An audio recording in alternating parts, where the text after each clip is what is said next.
Well, hello there. Pull up a chair. Welcome to episode number 44 of The Evidence. This is your buddy Dave over at Mars X3D, or host if you prefer. And we've got some neat stuff to look at today. I turned to some of my colleagues and longtime researchers, Neil Spence, Terry Burnett, and Joe White. Now, Neil is an expert image analyst, and he produces his own gigapans, beautiful pieces of work, and he regularly contributes some amazing anomalies that he's found. Terry Burnett, of course, stays very busy with his Facebook site. I can't remember right now, Terry. I'm sorry. But great site. I'll put a link in the description below. And then, of course, Joe White, who has Art Alien TV, a longtime researcher, who's found some remarkable anomalies over the years, and we're going to share one of, I think, is one of the most remarkable anomalies that he's ever found. We'll see what you think about it.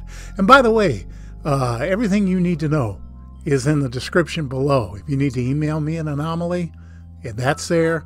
All the links for the pictures, they are there. Gosh, I'll even put in some personal information if you want it. I don't know. Anyway, enough of that. Let's turn to my buddies today and see what they have to share. Neil Spence has been around a long time, like I said, and his work means a lot to all of us. He's one of those guys who makes his own gigapans, and so he gets first shot at a lot of good stuff that he shares with the rest of us. Pretty hard to miss that big old block on the left side, isn't it? Now give me a break. Whatever this is, it was made with purpose. You've got the groove, which, by the way, was true of me back in the 70s. It's got that carved crown or boat at the top center, and the overall shape is pretty symmetrical. I seem to see this in my mind's eye as a decorative stone set into a wall, but who knows? By the way, you can check out Neil's Facebook site at Paradigm Shift. When you take a look at this context view, well, you gotta admit we are a little crazy, crawling around in a bunch of dusty pebbles looking for stuff that shouldn't be there. But I gotta tell you, Neil Spence has a really sharp set of eyes. Tell me if you can see what he found, even with the target circle around it. Not so much, right? Now can you see it? That looks like either a hinge or an angle iron with a nice, clean hole drilled through it on the left side. Researchers have found other kinds of hardware on Mars, including screws, bolts, hex nuts, riveted metal plating, and things like that. We're going to get in really close now for a parting look. I know it's blurry, but it's worth it, in my opinion. Keep doing what you're doing, Neil.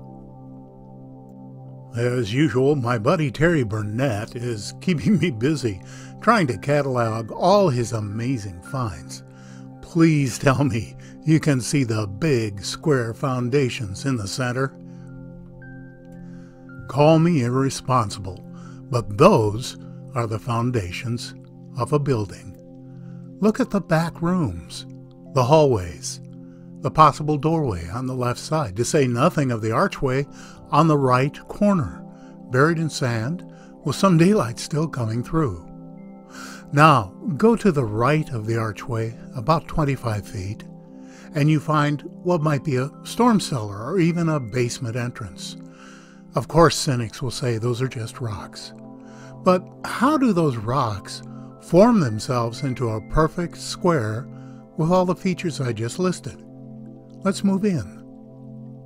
What can I say?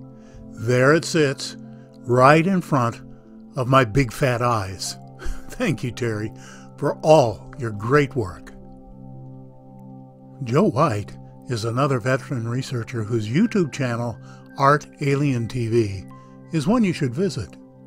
Joe has made any number of remarkable discoveries over the years, and in my opinion, this one's right there in the top 10. As we view this beautiful gigapan by Neil Spence, you can see the long white line and right angles in the upper right. I'm guessing maybe 2 miles away. Now, Joe used Thomas Appare's gigapan for his rendition, which we'll get to in just a second. Now, it's important to me that you all understand what I'm about to show you. I used Joe's original enhancement and extracted the 3D information from it. So what you're seeing is all Joe White, except for maybe 3 hours of technical work that I did to render it in 3D. Okay, ready? It seems that Joe went into the pixel level and carefully enhanced what was already there. Pretty amazing, isn't it? I called this an aqueduct, but that's just arbitrary on my part. The thing is, you can see more buildings going towards the upper right, then another group of buildings inside the darker part going up the side of Mount Sharp. Naturally enough, critics will claim excessive photoshopping or that they're just rocks, but look for yourself and tell me what you see. Another quick shout out to Joe. Thanks for all you do, brother, and keep 'em coming. Hey, thanks for stopping by today. And if you saw something you liked today, please give it a thumbs up. That's the only metric I've got to know if I should continue this work. And I hope you're all staying well and healthy out there. The pandemic will be over soon. This is your buddy Dave over at Mars X3D. Be well.